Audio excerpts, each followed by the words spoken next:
Hi guys, today we're going to do our analysis on the Sens. I know I'm a bit late to the party, but better late than never.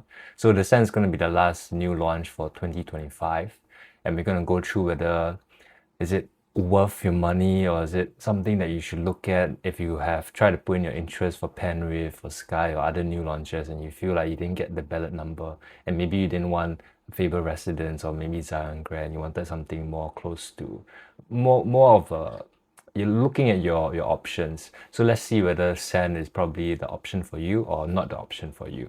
So the structure of this video is going to be the overview of the Sen. And of course, you're going to do some comparison study. So you're going to compare some of the nearby projects to see some of the characteristics of the location for the projects over there. Then after that, we're going to do some exit plan evaluation to see whether you have a good exit plan strategy or maybe not so good. Then my final verdict for the project, the Sens. So let's just give some brief overview. So the Sens is developed by Sustainland, H10 Holdings, and also Great View Developments. So one thing to take note is that the Sustainland and also 10H Holdings, they are developers, but Great View Development is actually more of they're more towards capital investment rather than a developer. So just to keep that in mind. So in terms of history for the developer, you can see that they are quite established.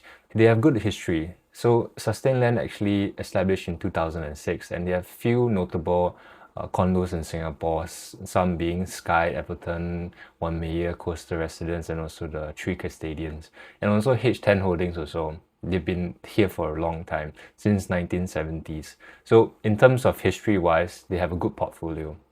And they've been doing residential condos for a long time.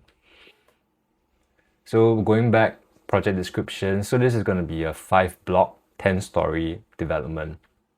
So it's going to be at Jalan Jurong Kecil.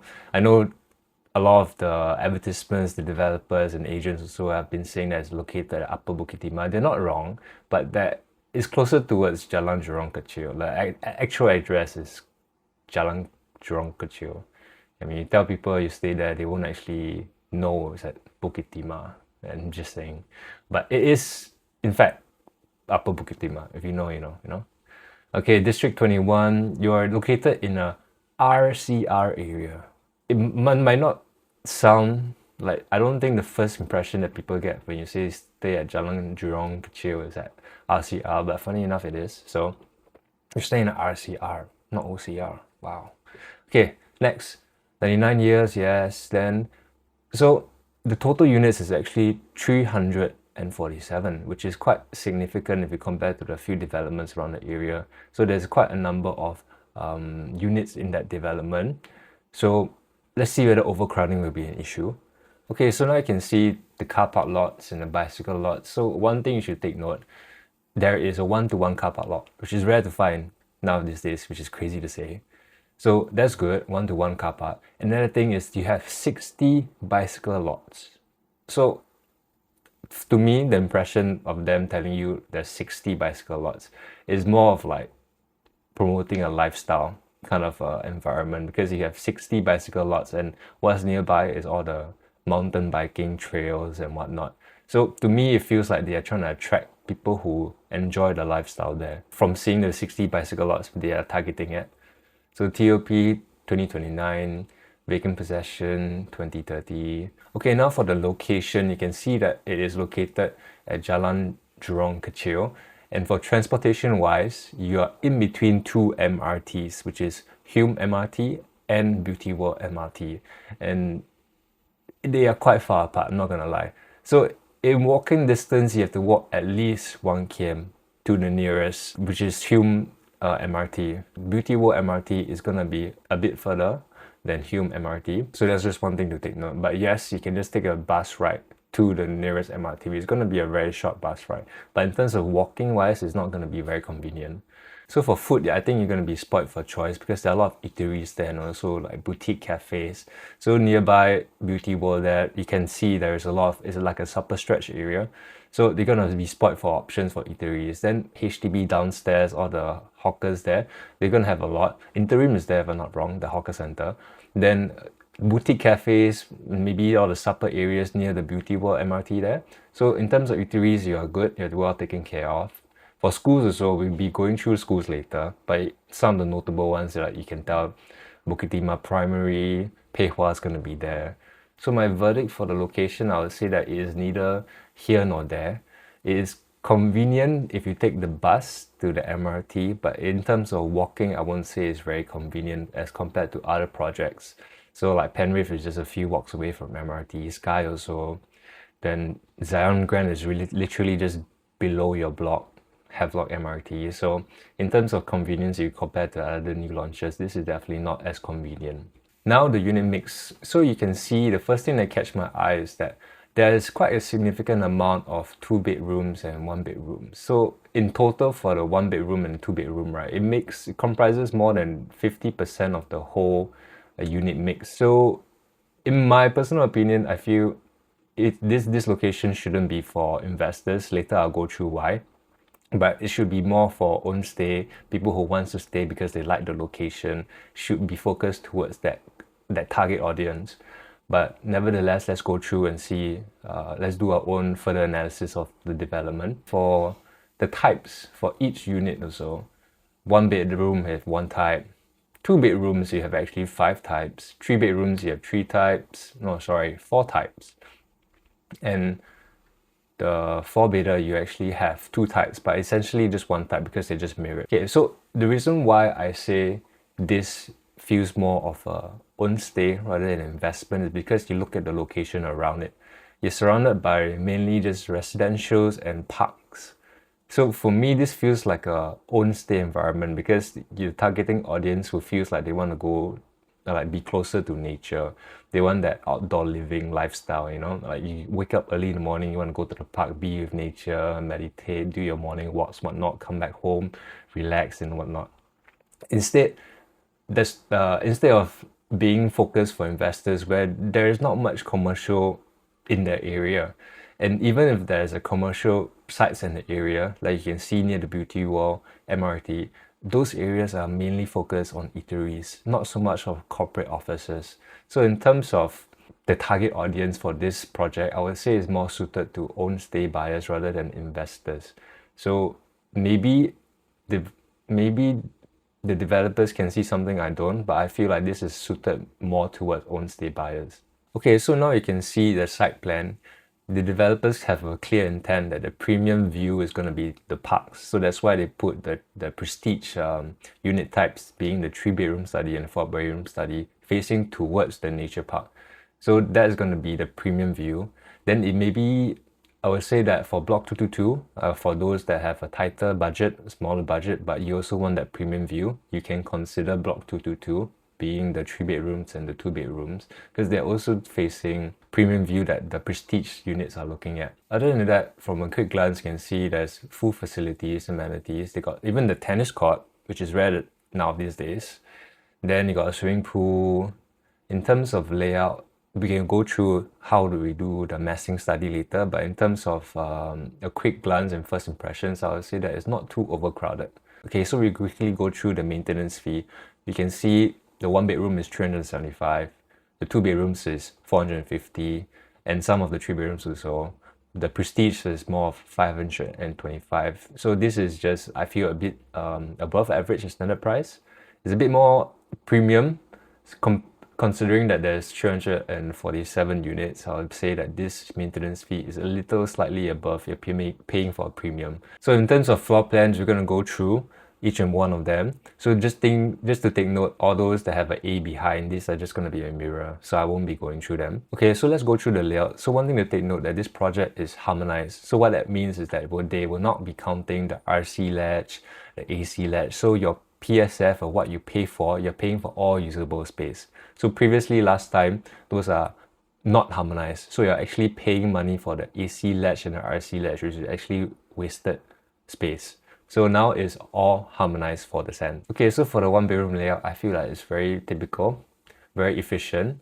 But the one thing I don't like is that you have your entrance open up to your kitchen. Then there's no transition or foyer space. So I mean, I understand this one being a 1 bedroom, but I feel like there are some one bedrooms out there that they have this transition space that they do not open up to the kitchen, which is a little bit unhygienic, I feel, because that's where you're going to be changing your shoes and whatnot. Okay, so let's go through the two bedroom. So the two bedroom B1, I believe this is going to be the basic two bedroom layout, which is a good thing because you see there is two bath. So the standard is going to be two bed, two bath, not two bed, one bath. One thing I like about this also is they have an enclosable kitchen, even though the entrance is located near the kitchen, but it's enclosable. So that's this segregation.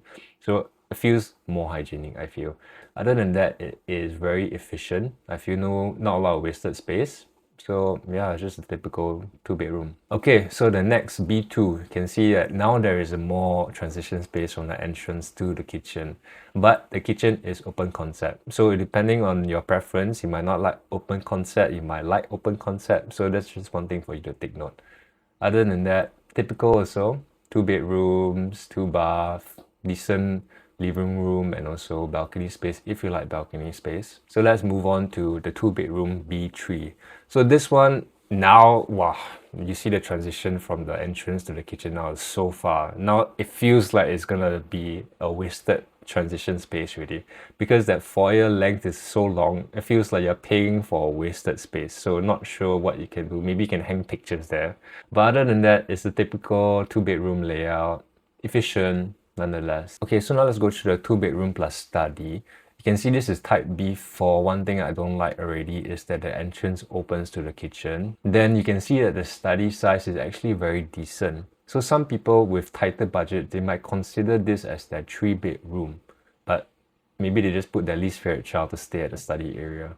But other than that, it can be a potential to convert this into a three bedder, but it's going to be quite tight. But other than that, the space is efficient, dumbbell layout, decent sized living room, dining room probably a bit small for if you're trying to convert it into a three bedroom.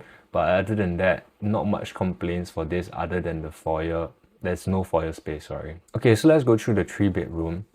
First thing already, I don't like the entrance opening up to the kitchen. For a three bedder, I don't think that should actually happen in a three bedder, because you're paying for a three bedroom. If you feel like there is more space, this feels like a very compact. They're trying to squeeze it into a three bedroom rather than it being actual three bedroom.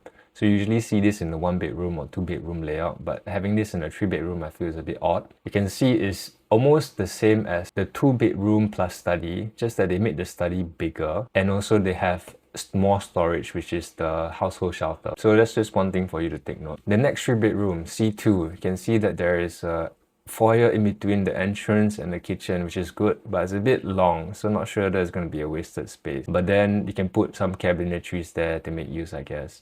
But other than that, it seems like a typical three bedroom. I like that there is no Jack and Jill toilet. For my preference, I don't like Jack and Jill toilets. I feel like there's more doors for you to close, and it just feels more complex, like more things to coordinate just to use the toilet. Other than that, it seems like efficient layout. Not much to say. Typical three bedroom, C3, long foyer space between the entrance and the kitchen. There's two kitchens, so there's one dry kitchen and one wet kitchen, which is good. Very nice.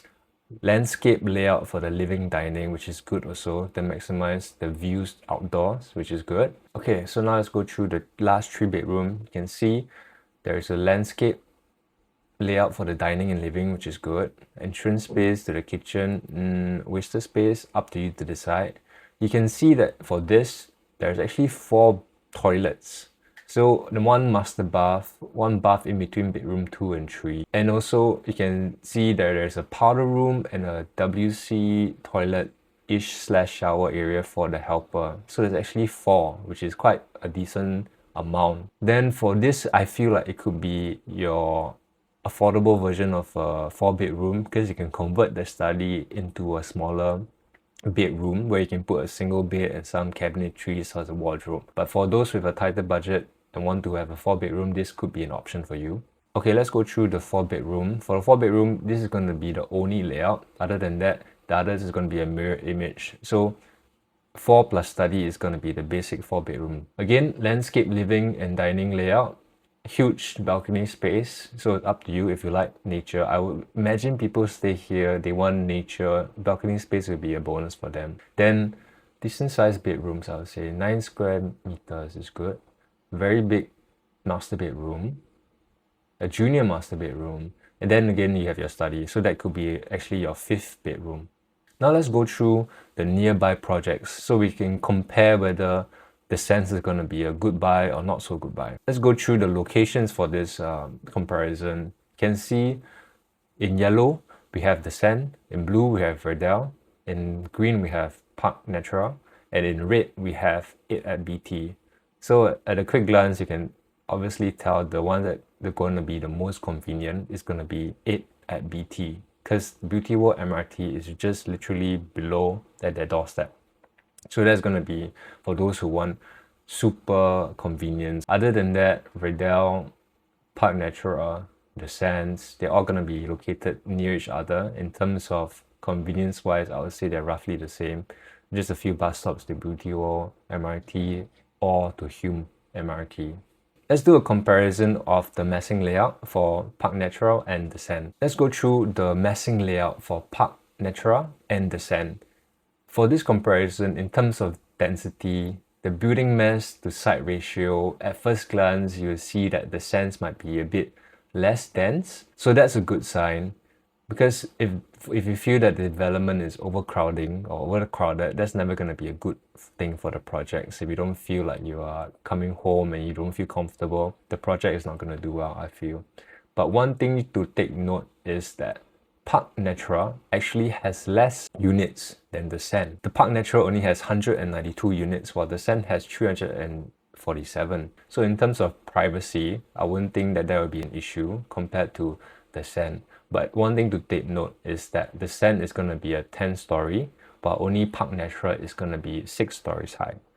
But in terms of that, I will feel that the placement of the blocks, Sen feels slightly better compared to Parc Natural. So the maintenance fee, you would think that Parc Natural's maintenance fee is going to be higher than the Sen, because the amount of greenery, the water features, and also the pool seems to be more than the Sen. But for the 2 bedrooms, they're paying at 398, while the Sen is paying at 450. So that's why I feel like the Sen was a bit above average. And the funny thing is that the Parc Natural has lesser units compared to the Sen, and yet Parc Natural's residents are paying lesser compared to the Sen. So for video, you can see that it's actually very dense in terms of privacy issues. Looking into your neighbor's unit, I feel like there will be more issues happening there compared to the Sen. So in terms of overcrowding, it feels like Vidal is more overcrowded. And there is no tennis court. Wow, there's no tennis court. Okay. Yeah. So in terms of the massing to site ratio, I would say that the Sense is more spread out. So it at BT is 20 stories high. There's 2 towers, but it looks like one, but it's actually side by side. So issue for privacy could be. Compared to the Sen, I would say I would still prefer the Sen. Feels like it's more spread out compared to it at BT. Okay, so now let's go through the layout comparison. So for Parc Natural, you can see that the development is really focused to lifestyle own stay. You can see there's so many planter box spaces around. It's really catered for the natural lifestyle, the indoor, outdoor, the preference of being closer to nature. So that's another reason why I feel that this location is more focused for own stay buyers rather than for investors. But let's just go through. So I would say, if I did my calculations right, it's about 15 to 20% of the layout dedicated to the planter boxes and also the bay windows. So you're actually paying for unusable space. So one thing to take note also is Parc Natural is not harmonized project, so you're actually paying money for the AC latch also. With the planter box and the bay windows and the AC latch, you're actually paying a lot for non-usable spaces. Again, for the 3 bedroom, a lot of planter box and bay window spaces, so again, not very usable. Okay, for the 4 bedroom, same thing, a lot of planter boxes, a lot of bay windows, and a lot of AC ledges. Okay, 1 bedroom for 8 at BT. So 8 at BT is the only one that has a 1 bedroom, so I just compare it with the Sen. So 8 at BT is also a non-harmonized project, so that means you're paying for your AC latch also. Okay, so the 2 bedroom for 8 at BT, I would say again you're paying for the AC ledges, and also you don't get 2 full bath. The Sen you get 2 full bath, but for 8 at BT you only get 1 full bath and a powder room. So that's a downside for A at BT. But there's one thing I do like about A at BT is that the entrance opens up to the living and dining. So that's one good thing. Okay, comparison for 3 bedrooms, a bit typical, I would say. But there's one bedroom that is smaller, 8.1 compared to 10.4. So that difference, I'm not sure why. It feels like it's just not well planned. But other than that, you're paying for AC ledges also. In terms of the PSF, it's a lot higher compared to the Sen. But is it worth the price because your MRT is just right below your doorstep? We will go through that further along in the video. Okay, so for the 4 bedroom layout, you can see that you have a huge balcony space for A at BT. You get a lot of AC ledges also, which you are paying for. You get 2 baths, if I'm not wrong. Oh no, you get 2 baths and 1 powder room as compared to 4 bedrooms at the Sen. So that's one thing for you to take note. You're not gonna be lacking of toilet spaces for the Sen, that's for sure. Okay, so for Vidal, same thing. You're paying for AC ledge also because it is a non-harmonized project. Very typical, opens up to the kitchen. The entrance opens up to the kitchen. Bathroom, you have to go through the bedroom. So that's one thing for you to take note. You might not like that. Okay, so for the 2 bedroom also, I prefer the 2 bedroom layout for the Vidal because the entrance opens up to a little bit of a transition space, foyer space, then the kitchen. But then the Sen has an enclosable kitchen, so up to you, personal preference. Okay, 3 bedroom also, same thing. You're paying for the AC ledge also for 3 bedroom. Other than that, the layout is quite similar to the Sen. Not much to say. So the 4 bedroom comparison, you're paying for the AC ledges and also the 2 balconies for Vidal. So all the 4 bedroom layouts for Vidal, you're paying for 2 balconies. So not sure whether that is something you like or don't like, or wasted space or not wasted space. It's up to you, personal preference. And you get, again, 3 full bath, 1 powder room, and 1 helper's toilet. For Vidal, you get 3 full bath and 1 helper's toilet. Okay, now we'll be moving on to the price comparison. Okay, so the entry price analysis for the Sen, it was bid at 844. The break-even PSF will be 1602. Usually the profit margin for developers will range from 20% to 40%. So it depends on how aggressive the profit margins they want it to be. 40% is more on the aggressive side. 20% tends to be the usual standard. The indicative PSF shows that the Sen is actually around 2350 to 2400 PSF. So that's at least like 40% profit margin from the developer side, which is actually more on the aggressive side. I would say that maybe it could start to worry some buyers as to whether the entry price might be a bit too high or unreasonable or not fair. Later we will go through the other price analysis of the surrounding blocks around the area and see whether this entry price, even though with a 40% profit margin, whether it's fair and good. So price analysis for the Sen and Park Natural. So Park Natural, I took it from Property Guru, the latest listing is about 2.6 million. Floor plan size is about 1442 square feet. But to take into account the planted blocks and the bay windows, which is around 15-20%. So we just take in the middle for this case, 17.5. You're left with 1190 square feet, more or less. So the PSF starts to become about quite low, 2168 PSF around there. But take into account that this was a non-harmonized project. So you add a 5%, it's around 227 PSF, which is also lower than the Sen, which is something for you to understand that this is a freehold project. Park Natural is a freehold project, which is similar size, similar location, similar facilities, but yet it is freehold and it's also cheaper than the Sen. So there's two frames of two ways to look at it. Is Sen overpriced or is Park Natural undervalued? So let's compare the rest of the projects nearby. Okay, so 3 bedroom analysis for Vidal and the Sen. You can see this is the latest listing I can find from Property Guru. 2 million for a 3 bedroom. If you add 5% for a non-harmonized and you reset the lease, so right now Vidal's lease is at 91 years old. So if you reset to 99, the PSF is actually about 2399 PSF. So that's on the higher end of the indicative PSF matrix for the Sen. So two things come to mind.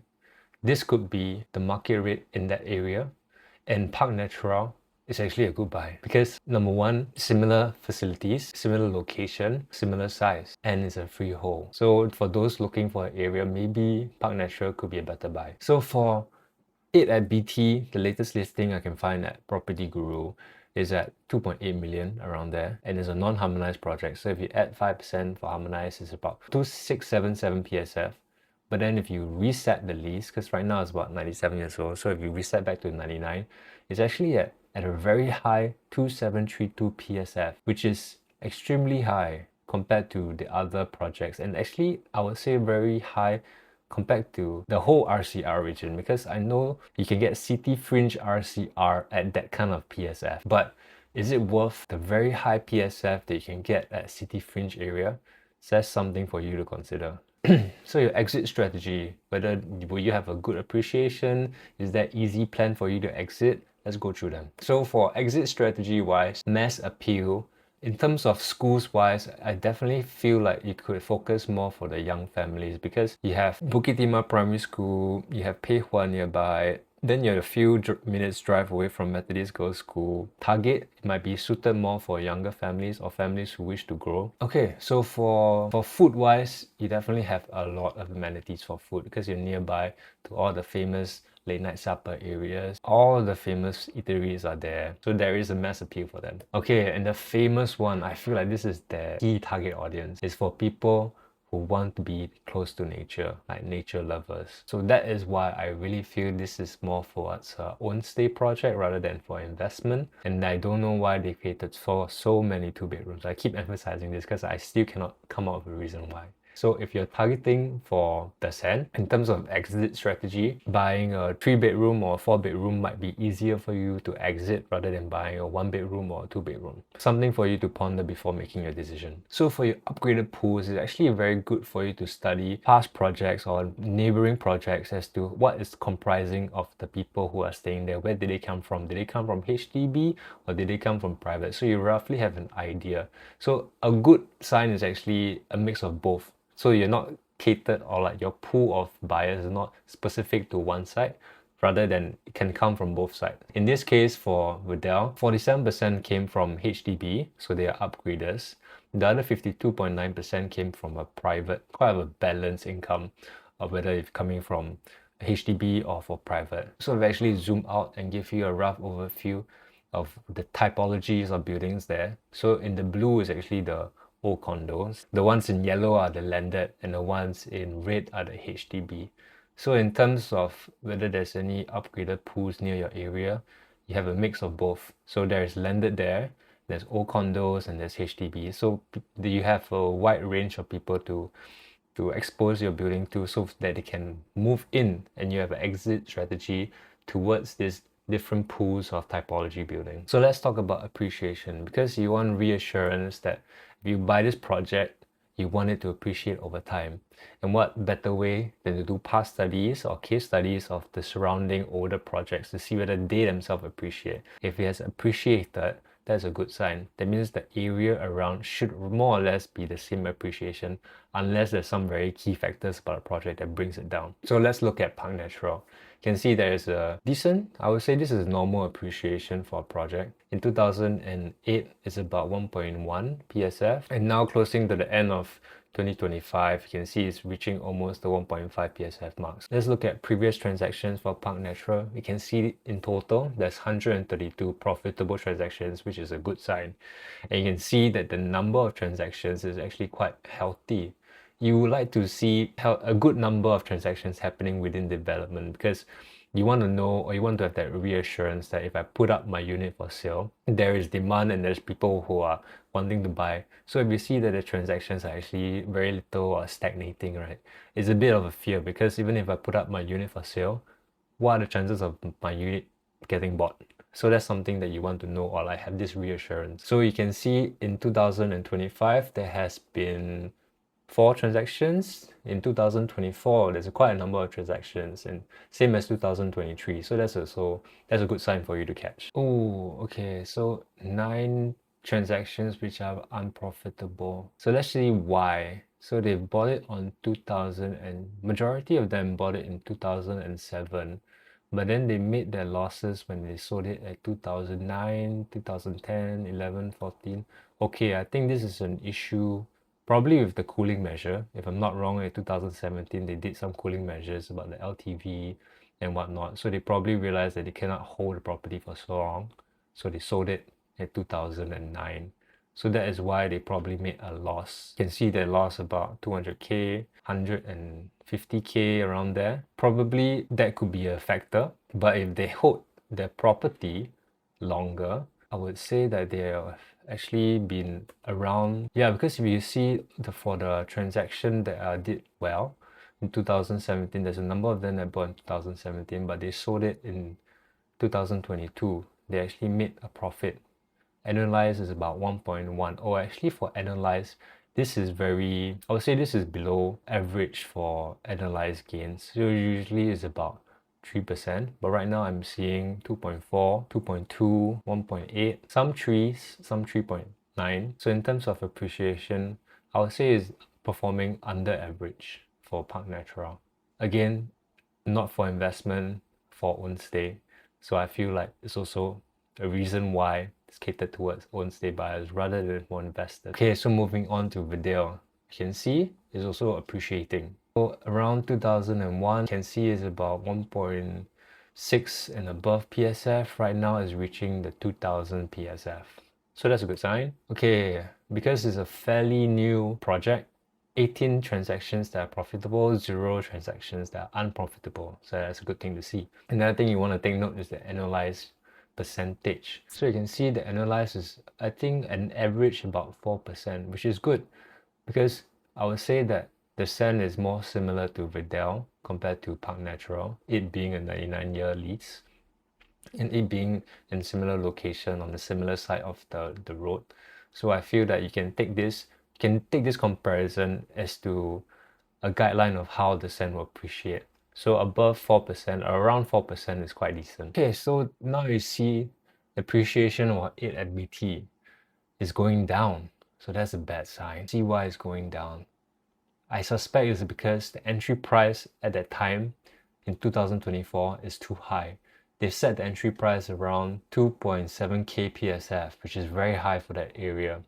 Because you can get City Fringe RCR in this year at about around that PSF. And this is not even City Fringe RCR. So I feel like the PSF at that time, the entry price at that time was just too high. And now they are seeing the decline of this, the value of the project already. And it's slowly going down back to 2.5 PSF. So that emphasizes the importance of checking whether your entry price is good or not. So here's another clear sign to see whether the project is doing well or not. If you have a lot of abortive transactions, meaning the buyer paid the OTP, signed, exercised, then after that decided not to buy. That means they forfeit their option fee, which is never a sign that you want to see. And you should never do that. When you choose a property, you should choose to commit all the way and do all your full research first, then you commit to the property. So in this case, 6 buyers have chose to abort then the transaction at 8 at BT. You can see that the PSF that they bought into is extremely high. 2.8, 2.9, 2.7 PSF around there.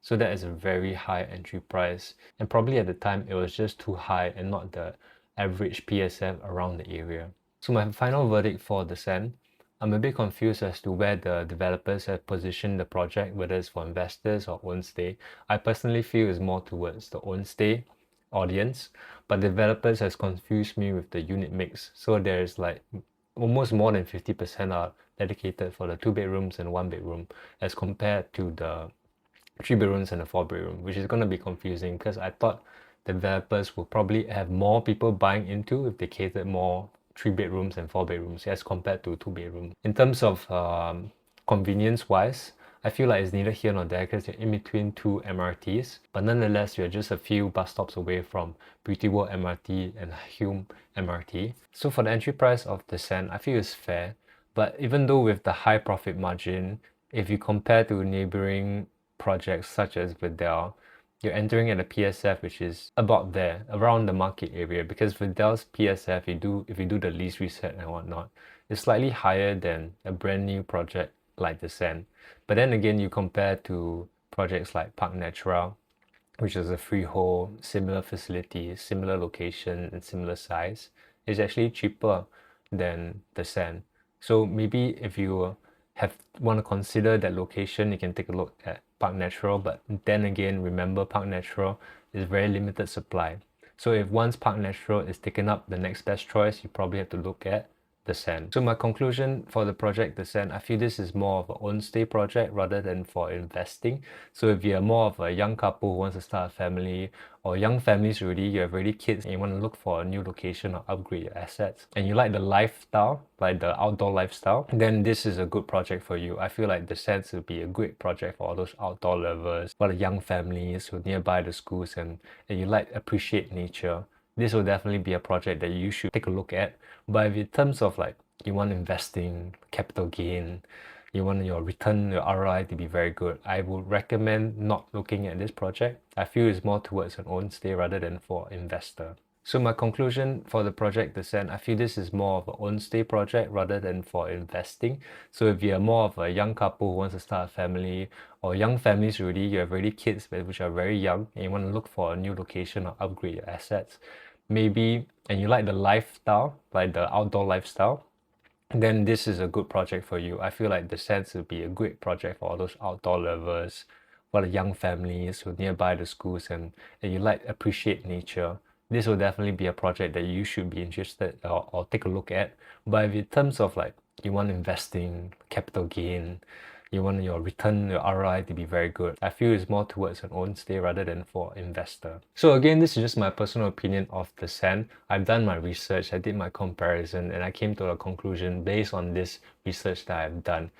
But nonetheless, you should do your own research if you're interested in any project. But again, you can contact me at 93690713. You can call me or WhatsApp me to book an appointment. I'll be more than happy to go through all these reports. So I hope you enjoyed the video. Give it a like if you did. If this was beneficial for you and you feel like someone can benefit from this, please share this video. If not, I'll see you in the next one.